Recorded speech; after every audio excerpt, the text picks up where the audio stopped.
우리 기도하시면서 주일 대예배 하나님 앞에 드리겠습니다. 사랑과 은혜가 많으신 하나님, 우리의 여호와 아버지, 하나님께서 오늘 우리에게 제정하신 주님의 날, 우리가 함께 주님 전에 모여서 예배드립니다.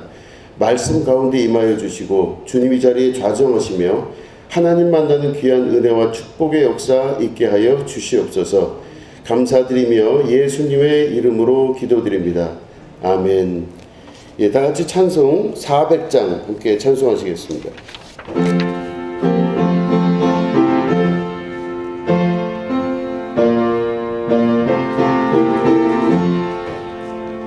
험한 시험물 속에서 나를 던져주시고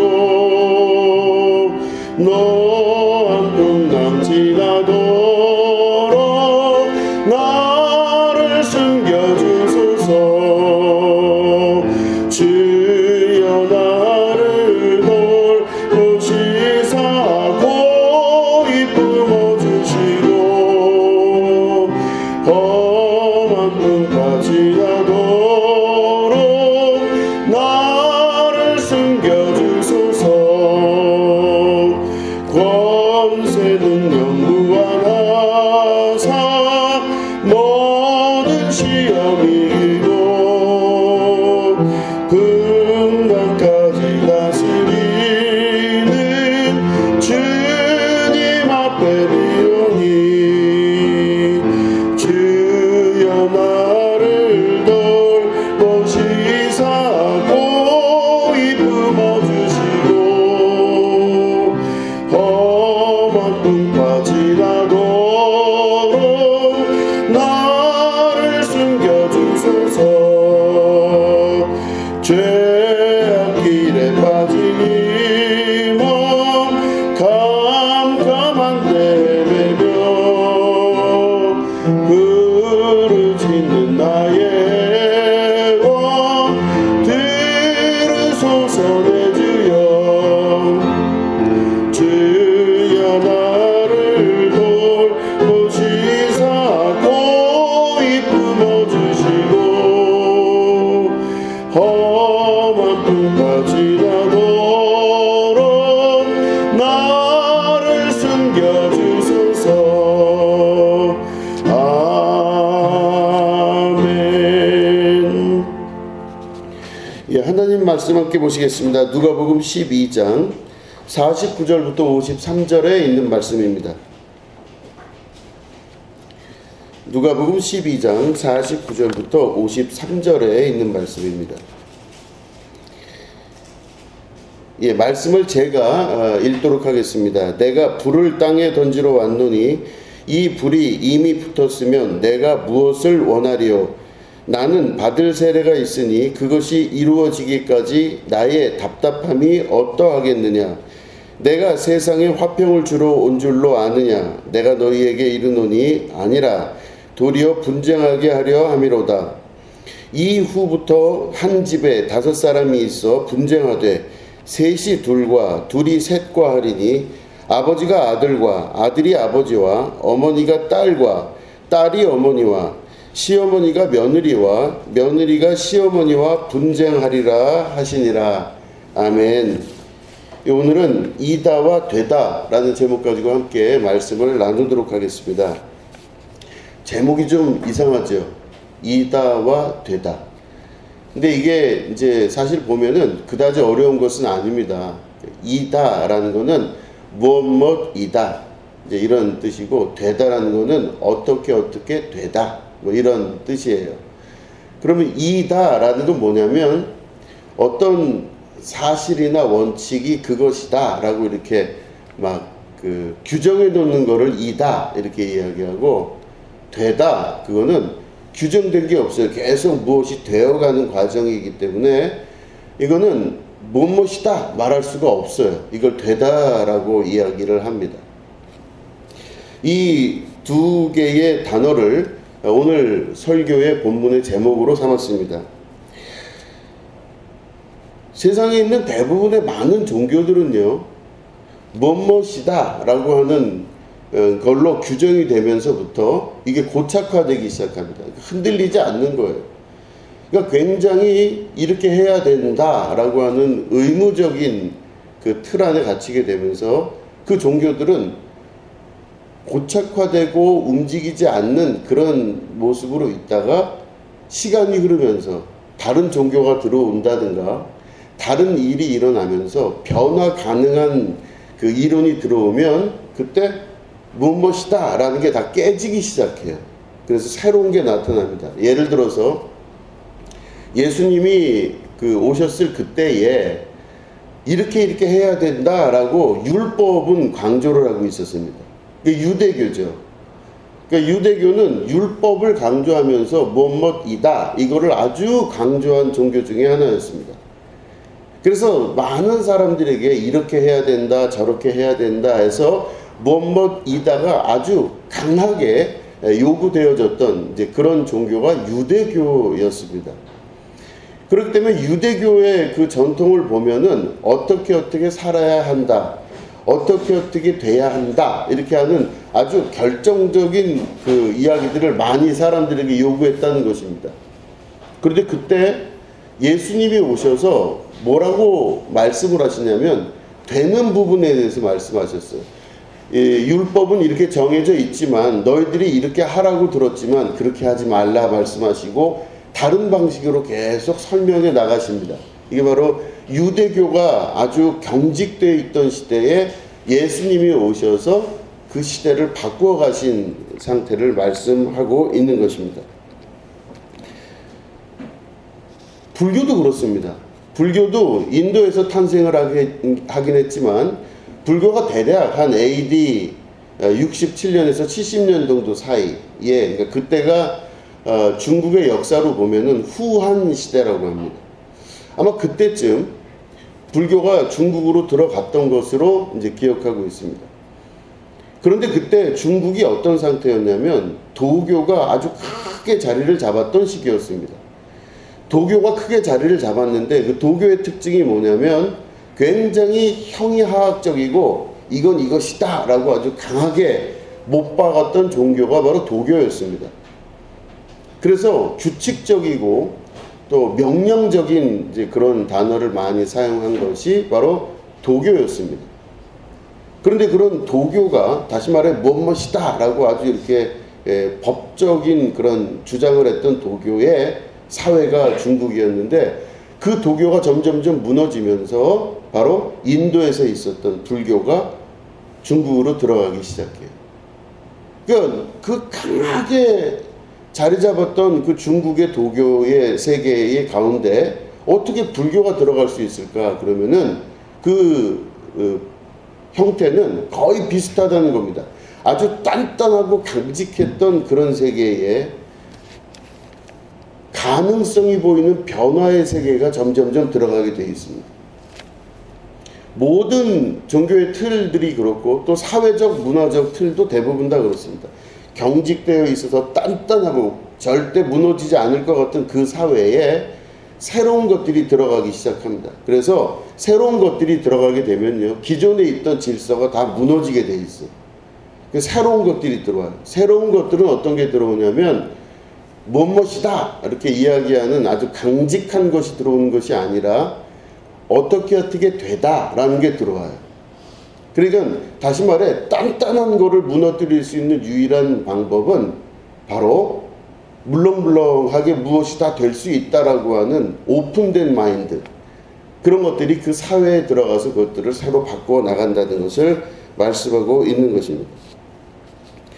기독교의 역사도 그렇습니다. 그래서 예수님이 오셔서 딱딱한 유대교, 아주 경직되어 있는 유대교에 예수님께서 오셔서 그 모든 것들이 사람들 안에서 가능하다는 것. 그래서 율법으로 구원받는 것이 아니라 사랑으로 예수님의 이름으로 구원받는다라는 걸 말씀하시고 친히 사랑으로 말씀하시고 모든 것들을 용서하고 베풀어 나가는 그런 방식으로 예수님이 기독교를 이제 만드신 거죠. 기독교는 크리스트의 이제 한자식 표현이니까 그렇게 해서 예수님이 그걸 만드신 것입니다.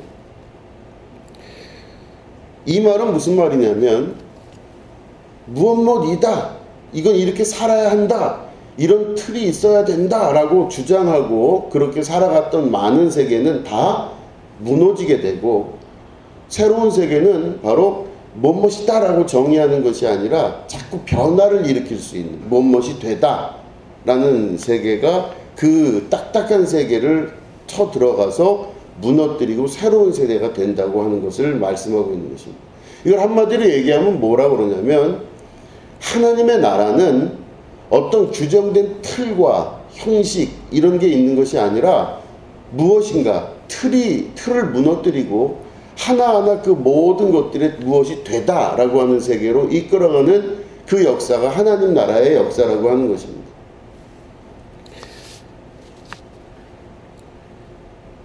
그렇기 때문에 우리 삶 속에서 머릿속에서도 이렇게 돼야만 된다라고 하는 어떤 규칙과 규정들이 대부분 많이 있습니다. 우리가 생각할 때도 이건 이래야 되고 저건 저래야 되고 이런 것들이 있지 않습니까? 아주 작은 것에서부터 아주 큰 것까지 보면 내 생각이 이래야 돼 라고 이야기하는 부분들이 생각보다 많다라고 하는 것입니다. 여러분들도 그런 생각을 할 때가 많잖아요. 나는 이렇게 살아야 돼, 나는 이렇게 돼야만 돼 라고 하는 고정된 뭐뭐이다 라고 하는 고정된 틀들이 있습니다. 그걸 기준으로 대부분 많이 생각을 하게 돼요. 그렇기 때문에 대부분 문제가 생기는 부분이 바로 뭐냐면, 뭐뭐이다, 나는 이렇게 생각한다, 근데 왜 당신은 그렇게 생각을 안 하냐, 이 부분이 이제 항상 갈등의 시작이고 원인이 되게 된다는 것입니다. 그러니까 뭐뭐이다 라고 이야기하는 부분이 고착화되면요, 그 사람 안에 하나의 이데올로기가 되기도 하고 고집이 되기도 하면서 그 사람 자체를 운영하는 아주 중요한 핵심이 됩니다. 그런데 대부분 우리가 다 고통받고 힘든 이유가 뭔지 아십니까? 우리가 대부분 다 고통받고 마음이 힘든 이유가 뭐냐면, 뭐뭐이다라고 하는 틀이 내 안에 너무 분명할 때 고통받기 시작해요. 이렇게 돼야만 되는데 라고 막 규칙적으로 그거에 대해서 스스로 생각을 하니까 내가 그 정도까지 막혀있나? 이런 생각이 들 정도로 자기 생각 안에서 벗어나지를 못합니다. 그럼 결과가 어떻게 되냐면 고통스럽기 시작해요. 내가 이것이다 라고 이야기하는 그 순간서부터 고통이 우리에게 막 나타나기 시작합니다. 그럴 때 우리가 이렇게 경직된 생각을 하고 경직된 사고가 있을 때 하나님의 역사는 어떻다고요? 뭐뭐이다 이게 아니라 뭐뭇이 된다 이렇게 이야기하고 들어오십니다. 그러니까 이다와 되다에 대해서 다시 한번 말씀을 드리면, 뭐뭇이다 라고 하는 거는 움직일 수 있는 틈이 없어요. 이미 결론이 나 있어요. 나는 사람이다. 나는 괜찮은 사람이다. 나는 이렇게 살아야 한다 라고 하는 그 틀이 있잖아요, 우리한테는. 그런데 무엇이 되다라는 건 뭐냐면은 그런 틀이 있지가 않는 거예요. 너는 나쁜 사람이 될 수도 있다. 그죠? 당신은 사람이 아닐 수도 있다. 그러니까 다시 말해 되어가는 과정이 있기 때문에, 변화이기 때문에 지금 현재의 내 모습도 이거다라고 말할 수 없고, 내가 변해가던 모습만이 진짜 나다 이렇게 보는 거예요. 이렇게 보시면은 우리가, 여러분들도 다 보면 5살 때 모습이 여러분의 모습이라고 정의할 수 있겠죠. 그럼 5살 때 그 뽀송뽀송한 피부가 있었던 애기 같은 피부의 내가 나다 이렇게 얘기할 수 있지만, 사실은 그때 5살 때 지나가지고 시간이 지나서 10살, 15살 시간이 지나면요, 뽀송뽀송했던 애기 피부가 없어지잖아요. 그런 것들은 다 지나가 버리는 겁니다. 그럼 진리는 뭐냐면은 내가 5살 때 이게 나다라고 하는 건 진리가 아니에요. 5살 때 나는 그 5살을 지나가는 사람일 뿐입니다. 그럼 진짜는 바로 뭐냐? 나는 점점 어른이 되어 간다. 이게 맞아요. 그럼 점점 어른이 되어 간다는 건 무슨 뜻이죠? 애기 같은 피부가 없어지게 된다. 그렇죠? 애기 같은 피부가 5살 때 아주 이뻤던 애기 같은 피부가 시간이 지나가면서 없어지게 되는 거예요. 그러면 무엇이다 라고 말하는 것이 아니라 점점 변해가는 것을 인정하는 것입니다. 5살 때의 그 몸을 갖고 있던 내가 나라고도 할 수 있지만, 실제로 더 중요한 진리에 가까운 이야기는 변해가고 있는 나를 아는 것, 그러면 5살 때의 어린아이와 80살이 됐을 때의 노인과 같은 나인데 점점점 변해간다는 사실은 진리입니다. 그런데 5살 때 그 예쁜 피부를 갖고 있던 나만 나라고 생각하면요, 그 사람은 정상적인 삶을 살 수가 없어요. 나이가 들어서 피부가 점점 노화가 되고 몸도 힘들어지고 하는 것들을 견뎌낼 수가 없다라는 것입니다. 진짜는 뭘까요? 뭐뭐이다 라고 하는 거예요. 나는 5살 때 그게 나다 라고 하는 게 아니라 나는 5살부터 점점점 성장해가는 어른이다, 어른이 되고 있다 하는, 된다라고 하는 것이 진짜라고 하는 것입니다. 그럼 다시 말해 모든 변화를 인정하고 모든 변화에 대해서 받아들일 줄 아는 사람이 된다는 것입니다. 그러면 하나님은 진리시잖아요. 하나님은 진리이시기 때문에 진리는 고정됐다고 대부분 많이 생각을 하십니다. 진리는 고정됐어요. 변함이 없는 진리는 고정이 돼 있다고 생각해요. 그런데 그건 우리 입장에서 그런 거고, 하나님 말씀을 잘 보시면 10계명에 너희들은 너희를 위하여 돌이나 어떤 형상을 가지고 우상을 만들지 말라고 말씀하셨습니다. 그리고 거기에 절하지도 말라 그랬어요. 왜냐하면 사람들은요, 변하는 것에 대해서 되게 두려워해요. 그렇기 때문에 변하지 아니하는 앞에 어떤 형상이 있는 게 좋아요. 그러면 거기서 뭔가 내가 그 변하지 않는 형상을 만들어 놓고 그 형상이 곧 하나님 같기도 하고 그 형상이 예수님 같기도 하고, 그럼 거기다가 절도 하고 기도도 하면 마음이 편해져요. 그래서 대부분 다 어떤 일을 하냐면 사람들은 변하지 않는 어떤 형상을 만들어서 거기다 절도 하고 그 앞에서 기도도 하고 그 앞에서 어떤 다른 종교적인 행동을 하기도 합니다. 이게 사람이 갖고 있는 본성이에요. 변하지 않는 것을 안정이라고 생각하는 거죠. 그러니까 한데 하나님은 뭐라 그러셨어요? 그 변하지 않는 돌이나 금속이나 어떤 형상을 가지고 하나님의 형상을 만들지 말라 그러셨잖아요. 그러면 우리는 너무너무 답답해요. 본성적으로 변하지 않는 무엇인가 앞에 있으면 좋겠는데 자꾸 변해가는 것 때문에 힘들어하고 어려워합니다. 하나님이 좀 딱 보여지는 이게 하나님이다라고 나타나시면 좋을 텐데 그 하나님이 어떤 방식으로 나타날지를 아무도 몰라요.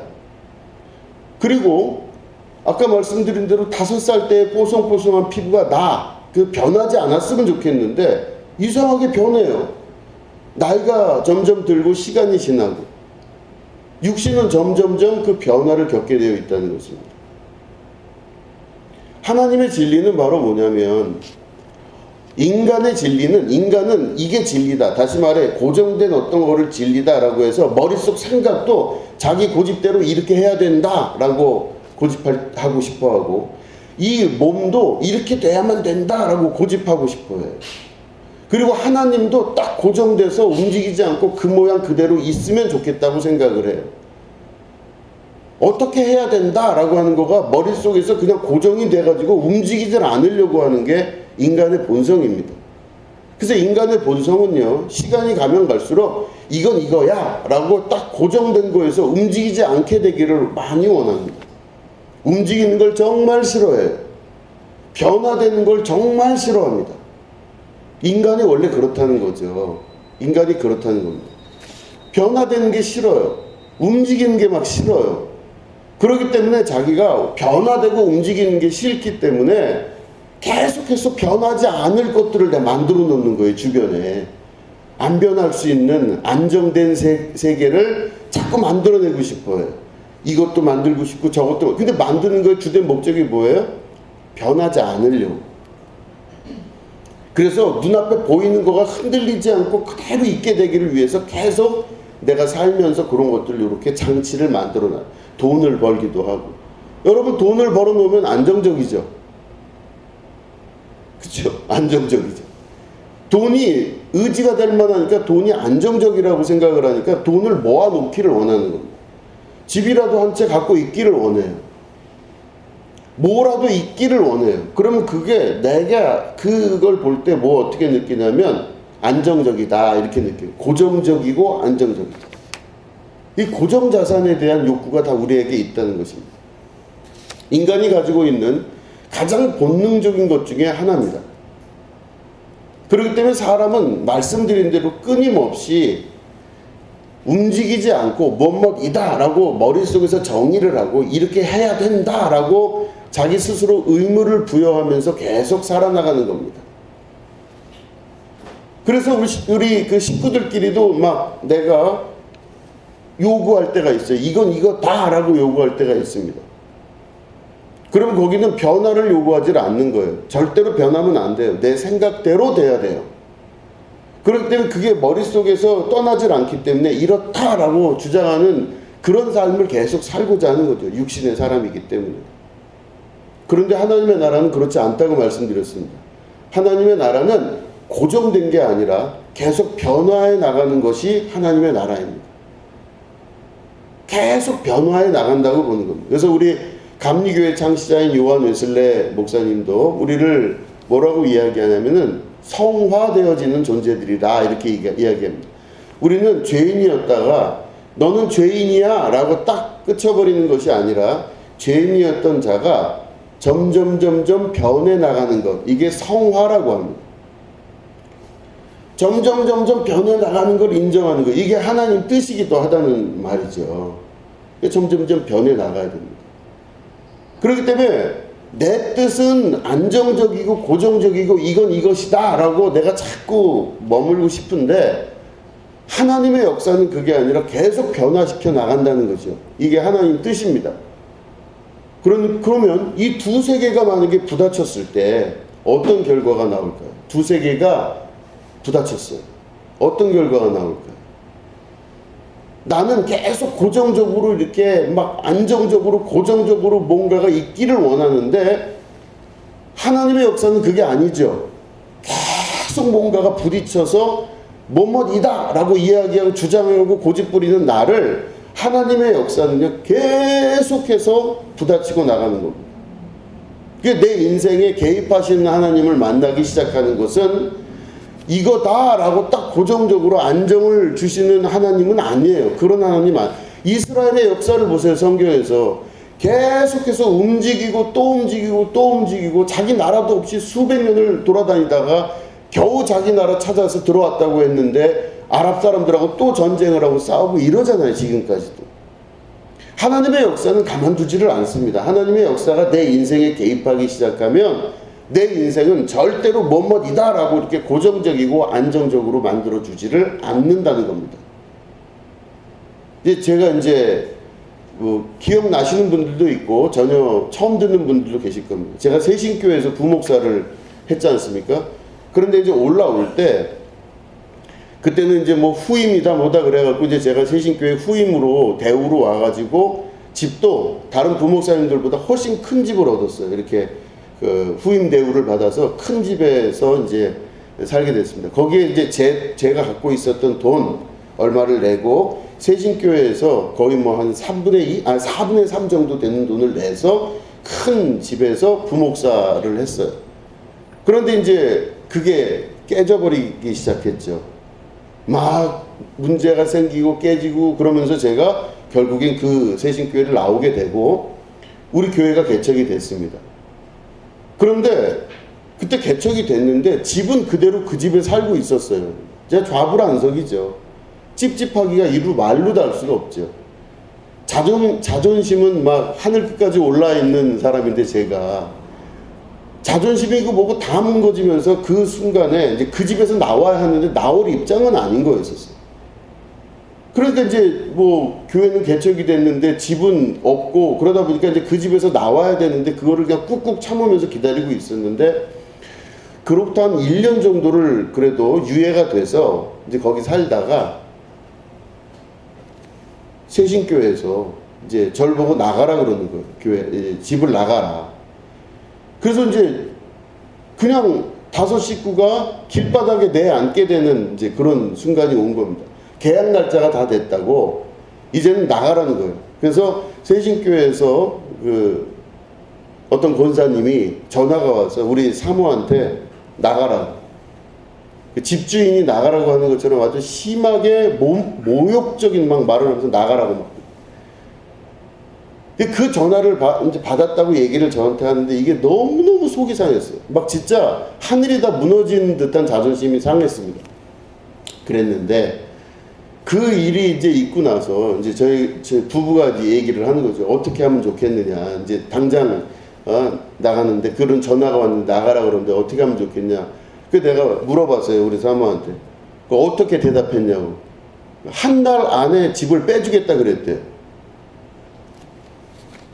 그러면 한 달 안에 집을 빼준다고 얘기했으면 본인이 뭔가 준비되어 있으니까 그런 말을 할 거 아니에요?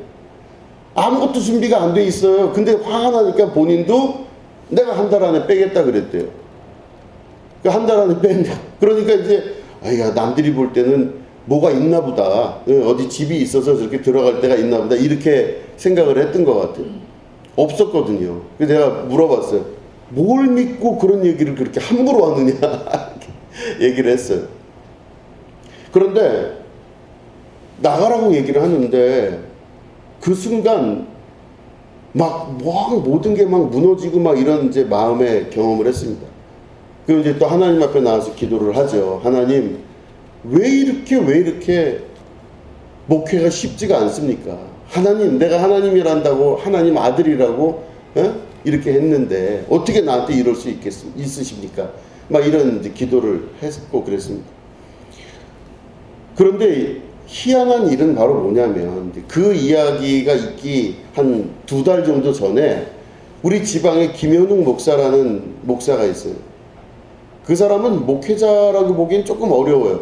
맨날 돈이나 벌러 다니는 사람이에요. 교회는 안 하고 있어요.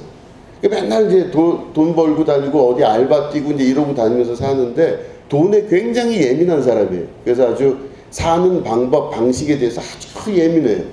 근데 저 같은 사람은 아무것도 몰라요. 정말 안성 시골에서 10년을 있다가 올라와서 서울이라고 하는 건 아무것도 모르고 교회만 알고 있던 사람인데 그 김현웅 목사가 갑자기 이제 저한테 와서 이제 이 사건이 있기 전에 한 달 이후에 나가겠다고 이 말을 하는 이 전화 사건이 있기 전 한 2달 정도 전에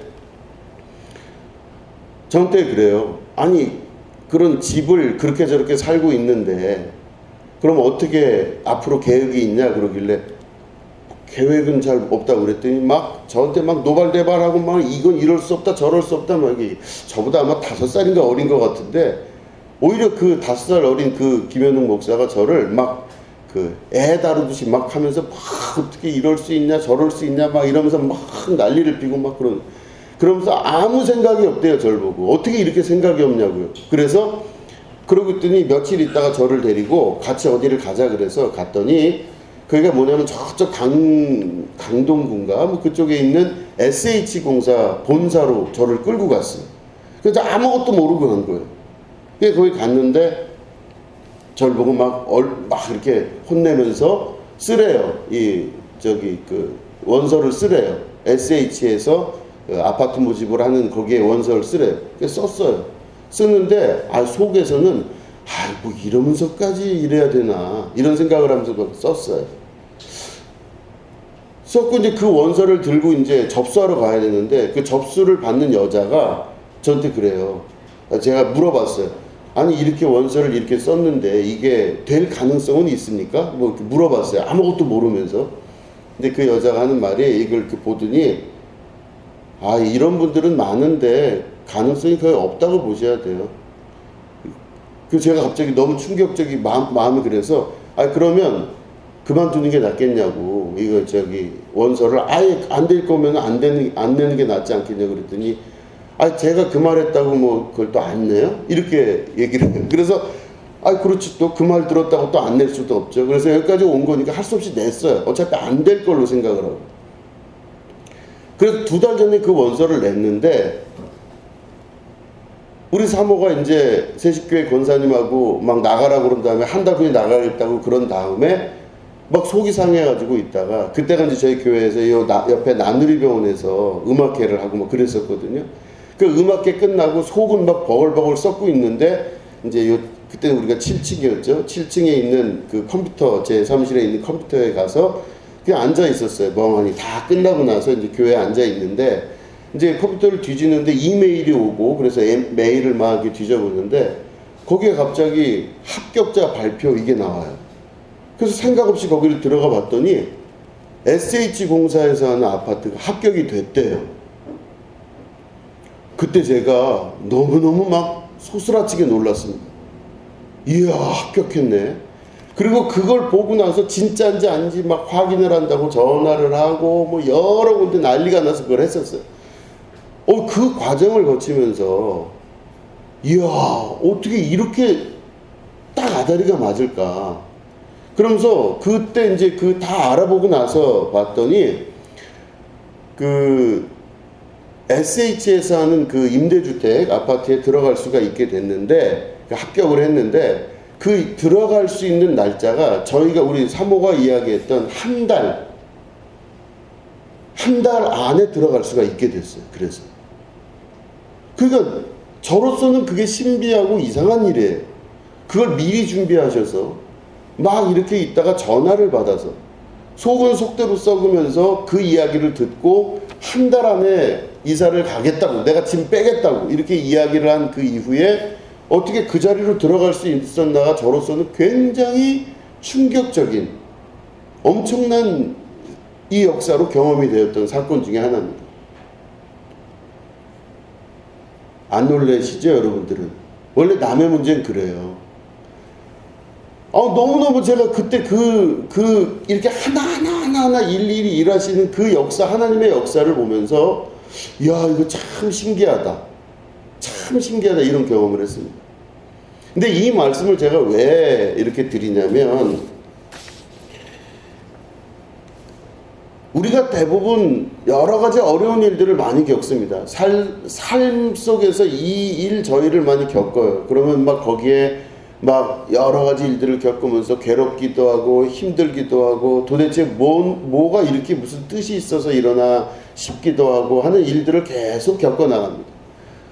어떤 때 보면 막 하나님이 안 계시단 말씀은 못하겠지만 그 하나님이 계시긴 해도 나랑은 관련이 없는 것 같은 느낌도 들고, 어떤 때 보면 그 하나님의 역사가 도대체 너무 공중에 붕 뜬 이야기 같기도 하고 나랑 관련이 없는 것 같기도 하고 막 이런 경험을 할 때가 참 많이 있습니다.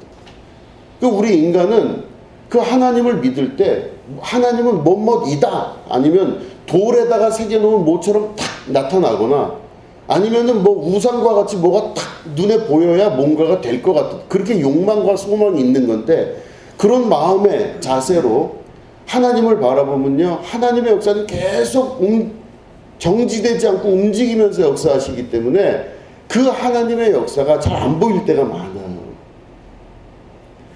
그런데 여러분 보세요. 오늘 말씀 보면 뭐라고 되어 있어요? 예수님이 뭐라고 말씀하셨죠? 지금 보니까 우리가 읽었잖아요, 본문을. 내가 불을 땅에 던지러 왔다고 말씀하셨어요. 내가 불을 땅에 던지러 왔다. 그러면서 뭐라고 말씀하시냐면, 내가 세상에 화평을 주려고 온 줄로 여기지 말라. 화평 주려고 온 게 아니다. 오히려 분쟁하게 하려고 예수님이 오셨다. 이렇게 말씀하셨습니다. 그리고 뭐라고 그러냐면, 이후부터 한 집에 5사람이 있어서 분쟁하되 3명이 2명하고 싸울 거래. 하필 또 저희 집이 5 식구잖아요. 지금 식구가. 근데 3이 편먹고 2이 편먹고 싸운대요. 참 기가 막히죠. 그 다음 뭐라고 되어 있냐면, 또 2과 3이 싸우게 되고 아버지와 아들이 싸우게 되고 또 아들이 아버지, 어머니가 딸과 딸과 어머니, 시어머니와 며느리, 며느리와 시어머니가 계속 싸우게 될 거래요. 여러분 상상만 해도 이게 엄청나게 무서운 얘기잖아요. 우리는 어떤 걸 원해요? 안정되고 고정된 세계를 원하는데, 예수님은 그런 건 오해도 하지 말라고 그러셨어요. 예수님이 오신 목적이 뭐라고요? 내가 화평을 주러 온 줄로 생각하지 마라. 오히려 분쟁하게 하려 하시니라. 이렇게 말씀하셨죠? 은혜가 안 되시죠? 그죠? 생각만 해도 너무 끔찍하잖아요. 그런데 분쟁을 시키러 오셨다 이렇게 말씀하시는 거예요. 화평을 주러 온 줄로 생각하지 마라. 내가 불을 던지러 왔다. 5 식구면은 3명이 2명이 편먹고 싸우게 되고 막 난리가 난다는 말씀을 하고 계신 게 예수님 말씀이에요. 저는 이 예수님 말씀을 들으면서 이 성경 읽으면서 그 전부터도 너무너무 이게 이상했어요. 왜 예수님은 이런 식으로 말씀하실까? 왜 예수님은 항상 우리에게 평화를 주시고 기도하면 복도 주시고 아니 기도하면 집도 주고 땅도 주고 돈도 많이 줘서 성공하게 하시고 예수님은 우리의 삶이 좀 안정적으로 될 수 있도록 끊임없이 공급해 주시는 게 예수님 아닌가? 아 내가 복 받으려고 교회 다니지 맨날 싸우려고 하고 분쟁하려고 하고 괴로운 걸 느끼게 하려고 내가 교회를 다니나? 이런 생각을 했었다는 거죠, 제가. 그런데 말씀을 읽고 뭐 말씀 이외에 여러 가지 역사 자료라든가 이런 것들을 다 보면 결론적으로는 어떻게 돼요? 하나님의 나라는 고정되고 그 자리에 눌러 앉아서 그대로 이건 이것이다 라고 말하는 거를 붙들고 그게 진짜인 줄 알고 거기에 머물러 살게 하지를 않으신다는 겁니다. 그렇게 못 살게 하신다는 뜻이에요. 그럼 예수님이 오셔서 어떻게 하시겠어요? 만약에 예수님이 내 인생에 개입하시면 어떻게 되겠어요? 계속 힘들어요. 뭔가가 계속 마음에 갈등이 있고 어려움이 있고 힘들어요. 어떤 때는 이게 분쟁이 되기도 하고 역사가 나타나기도 해요. 그런 게 나타나요. 그러면 어떤 일이 벌어져요? 그 모든 것들이 이렇게 변해 나가는 거예요. 아주 핵심적인 원인이 되기 시작합니다. 여러분, 큰 바위가 산 위에 있어요. 근데 거기에 냇가가 이렇게 막서 물이 막 흐르고 있어요. 바위가 좀 커요. 그럼 그 큰 바위가 웬만해서는 내려오질 않는 거예요. 이 산 밑으로 못 내려가니까 거기 고정적으로 붙박이처럼 그 냇가에 딱 붙어 앉아 있으려고 그래요. 좋죠, 거기 있으면. 그런데 하나님이 가만 놔두지 아니하시고 비를 내리시고 홍수가 나게 하셔서 물이 막 넘치게 되면 이 큰 바위가 움직이기 시작해요. 움직이기 시작하면 어떤 일이 벌어지죠? 내려오면서 막 이돌하고 저돌하고 깨지기 시작합니다. 그러면 좀 큰 돌이었던 돌이 내려오면서 점점점 작아지기 시작해요. 난 그 자리에 머물고 싶은데 거기 있고 싶은데 그냥 여기가 좋사오니 그러고 여기 앉아 있고 싶은데 계속 물이 내려와요. 어떤 땐 좀 안정적인 것 같은데 또 여름이 돼서 홍수가 나면 다시 또 막 내려와요. 그럼 막 갈등이 되기 시작하면서 막 난 안 움직이려고 그러는데 막 물이 막 내려와서 이 바위를 막 툭툭툭 해갖고 밑으로 또 내려보내. 그러니까 맨 처음에 이만했던 바위가 저 위에서 이게 한 뭐 10년, 20년 흐르다 보니까 이 바위가 다 깨져가지고 닳아버렸어요. 근데 이 바위가 나중에 보니까 거기서 가만히 있는 게 아니고 계속 하나님이 물을 내려보내시면서 어디로 보내시냐? 바다로 보내세요. 바다엔 바위가 많겠습니까? 모래가 많겠습니까? 모래가 돼요. 나는 작아졌지만 내가 작아졌다는 게 중요한 것이 아니라 내가 모래이면서 동시에 바다가 되었다는 사실이 중요한 겁니다. 아무것도 모르는 산속에 갇혀서 그게 전부인 줄 알고 그 위에서 머물러 있던 바위가 시간의 역사 가운데 시간의 풍화 가운데 계속적으로 내려오면서 바다로 들어가는 역사, 이걸 통해서 그 인생과 삶이 하나님의 바다 안으로 들어가는 위대한 역사를 경험하게 되는 것, 이게 영적 체험이며 하나님 나라의 역사라고 하는 것입니다. 그렇기 때문에 하나님은 자기가 사랑하는 사람을 절대 가만 놔두질 아니하십니다. 하나님은 자기가 사랑하는 사람을 하나님의 품 안에 품기를 원하셔요. 바다가 되기를 원하십니다. 큰 바위로서 존재하면서 있다가 아무 의미 없이 허망한 산속에서의 삶을 살다가 인생이 끝나는 것이 아니라 그냥 고정불변해서 뭐뭐이다 라고 해서 절대로 흔들리지 아니하는 그 세계에서 머물러 사는 것이 아니라 거기서부터 굴러 내려와서 바다 가운데로 들어가는 놀라운 역사를 경험하게 하신다는 것입니다. 자기 생각과 믿음의 변함이 없이 바라보는 시각이 항상 일정하게 존재하고 있으면요, 그 인생은 그저 그런 인생으로 살다가 끝나버리고 마는 겁니다.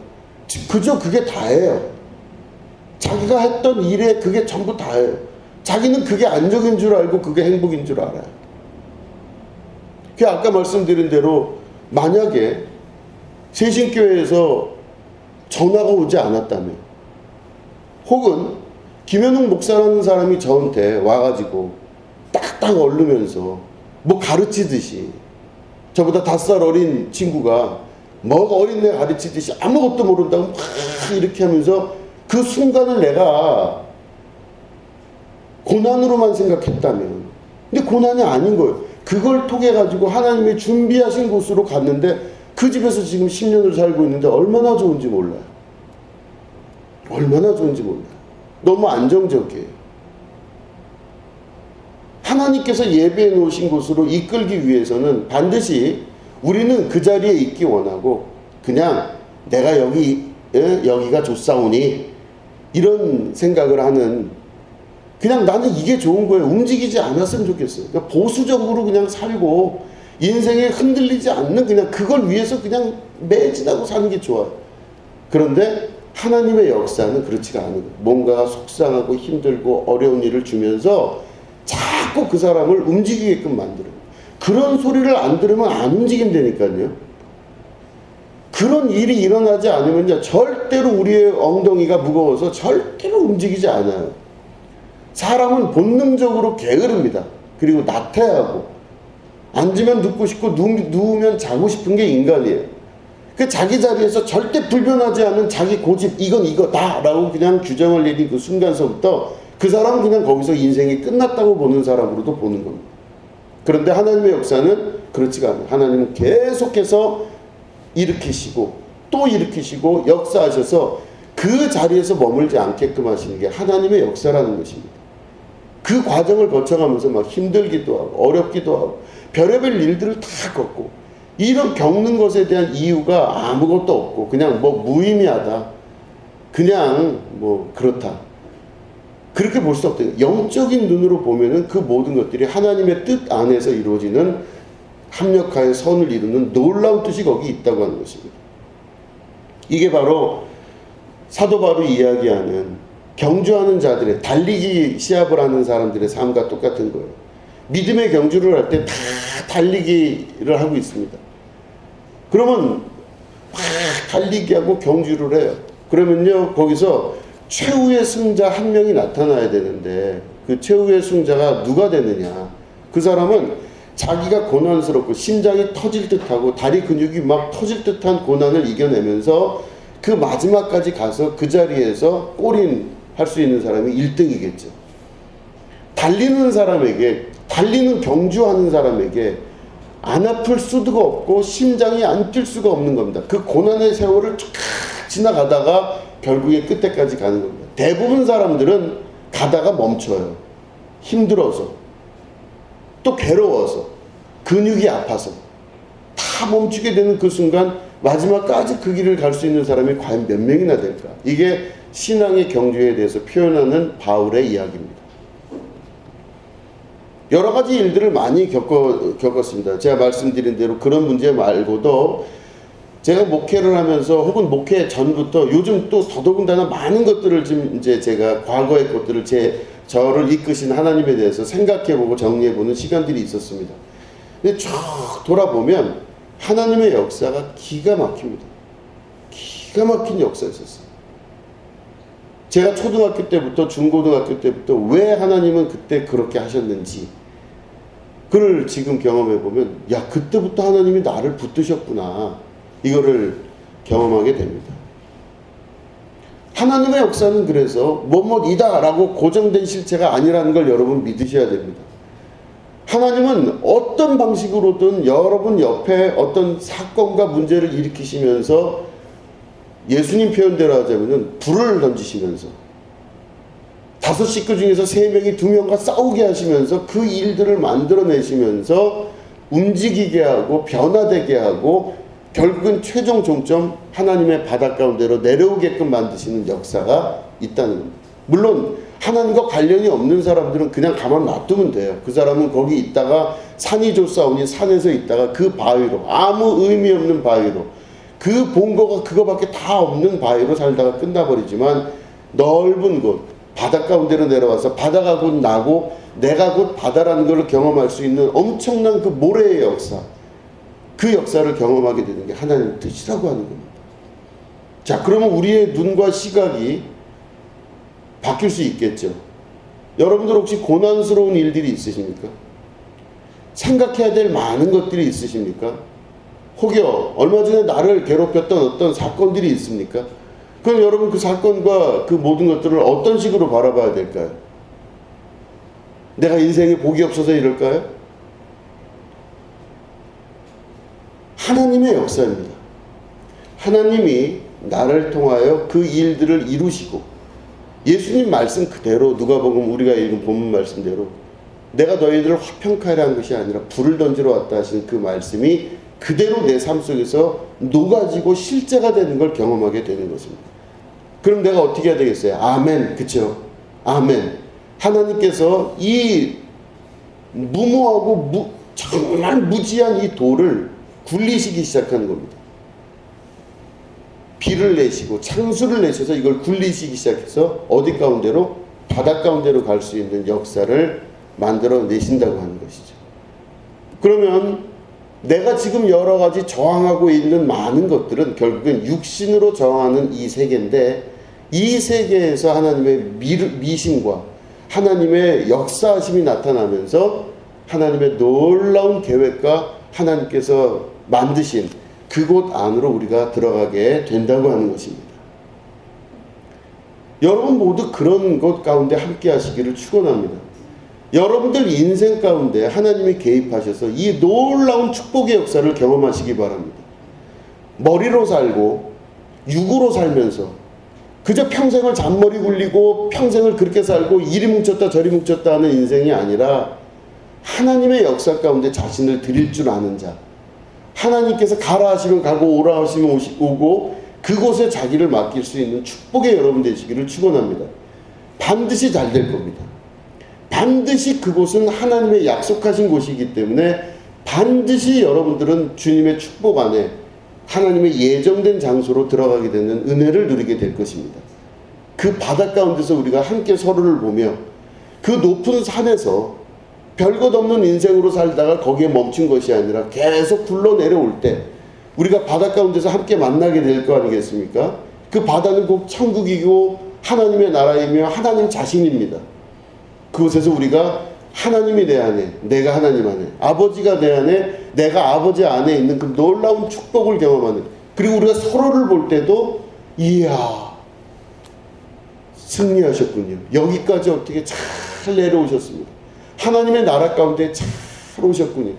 여러분 이런 축복을 받게 되기를 축원합니다. 여러분들은 반드시 그렇게 될 것이고 그 모든 역사가 반드시 이루어질 것입니다. 이거는 말씀 안에 기록된 사건이고 예수님의 이 말씀은 분열시키려고 저주하려고 하신 말씀이 아니라 우리를 이끄셔서 하나님의 바닷 가운데로 넣으시려고 하시는 하나님의 놀라운 계획이 이 말씀 안에 있다고 하는 것입니다. 여러분 이 말씀 다시 한번 보시고 보실 때마다 이렇게 잔인하고 무도한 예수님의 말씀 이렇게 하지 마시고 이야 나를 이끄시는 하나님의 놀라운 역사구나. 내 등을 미시고 내 앉은 자리를 일어나게 하시는 하나님의 역사구나. 여러분 이걸 기억하시면서 눈 바라보는 시각을 전혀 다른 시각으로 바라보시고 하나님 감사합니다. 오늘도 무슨 일이 일어날지 하나님이 나를 향한 계획의 역사가 어디로 어떻게 될지 하나님 오늘도 기대하며 관심하며 내가 오늘 기도하고 하나님 앞에 나아가겠습니다. 여러분 이런 여러분 되시기를 주님의 이름으로 축원합니다. 기도하겠습니다. 하나님 아버지 감사합니다. 우리 예배에 참석한 주님의 귀한 성도들에게 함께하여 주시고 하나님이 공급하시는 하늘의 양식과 하나님이 공급하여 미리 준비해 놓으신 그곳으로 함께 들어가는 축복의 역사 있게 하여 주시옵소서. 하나님의 나라가 우리 가운데 임하는 은혜를 누리게 하여 주시옵소서. 예배 가운데 좌정하신 하나님 오늘도 우리 가운데 함께 하심을 감사드립니다.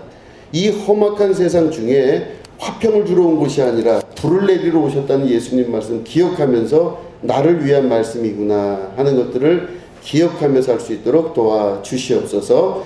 감사드리며 예수님 이름으로 기도드립니다. 아멘. 다 같이 찬양하시면서 준비하신 예물 하나님께 드리겠습니다.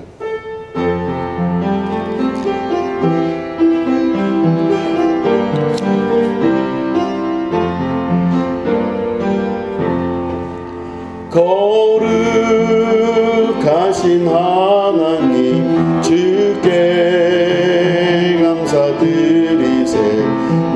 위해 이 땅에 오신 독생자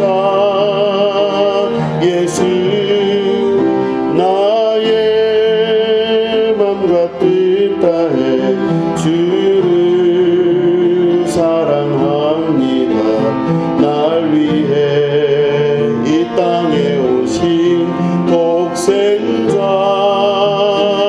예수, 내가 약할 때 강함 주고 가난할 때 우리를 부욕해 하신 나의 주 감사. 내가 약할 때 강함 주고 가난할 때 우리를 부욕해 하신 나의 주 감사 감사. 하나님 아버지, 이 예물 드린 손길들을 하나님께서 그 오른손 장중에 붙잡아 주시고 하나님께서 주시는 신령한 베푸심과 은혜로 살아갈 수 있도록 도와주시옵소서. 주님께서 채워주시고 갚아주시고 이끌어주시는 역사도 경험케 하여 주시옵소서.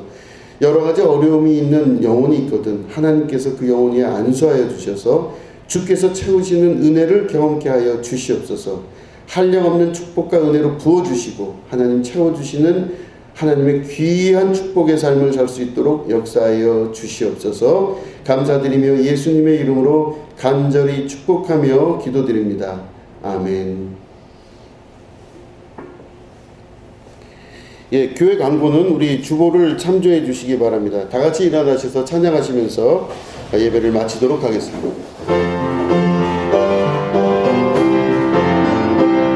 그 영광이 온 땅에 충만, 그 영광이 온 땅에 충만, 그 영광이 온 땅에 충만.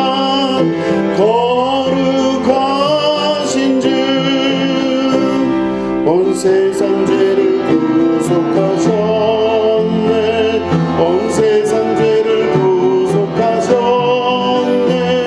온 세상 죄를 구속하셨네. 어린 양 예수. 하나님 아버지, 하나님께서 우리를 위해 보내주신 예수 그리스도께서 오늘 누가복음에 있는 말씀으로 우리에게 말씀하셨습니다. 내가 화평케 하려 온 줄로 아느냐, 내가 오히려 분열케 하며 불을 던지러 왔다 하시는 그 예수님 말씀을 다시금 기억하게 하여 주시옵소서. 우리는 인간이기 때문에 육신의 기분을 가지고 모든 것들을 판단합니다. 그렇기 때문에 안정되기를 원하고 움직이지 않기를 원하고 안정된 그것을 위해서 끊임없이 우리들은 모아가고 살고 있습니다. 그래서 어떤 때는 하나님 자리를 돈이 차지하고 그 돈으로 교회도 살 수 있고 그 교회로 성령도 받을 수 있다고 믿는 그런 삶을 살고 있는 게 현대의 사회입니다. 하나님, 우리가 그 자리를 하나님 자리로 인정하며 하나님께서 모든 것들을 주장하신다는 그 모든 믿음을 갖게 하시고 특별히 변화된 삶을 살아갈 수 있도록 도와주시옵소서. 어떤 것에 고정되지 않게 하시고 변화를 주시는 하나님의 역사에 순종하면서 우리가 하나님의 말씀으로 살아갈 수 있도록 도와주시옵소서. 오늘도 우리가 한 걸음 걸을 때 고난받고 힘든 여러 가지 일들이 있겠지만 그 모든 것들을 능히 감당하여 이길 줄 아는 축복의 자녀 되게 하여 주시옵소서.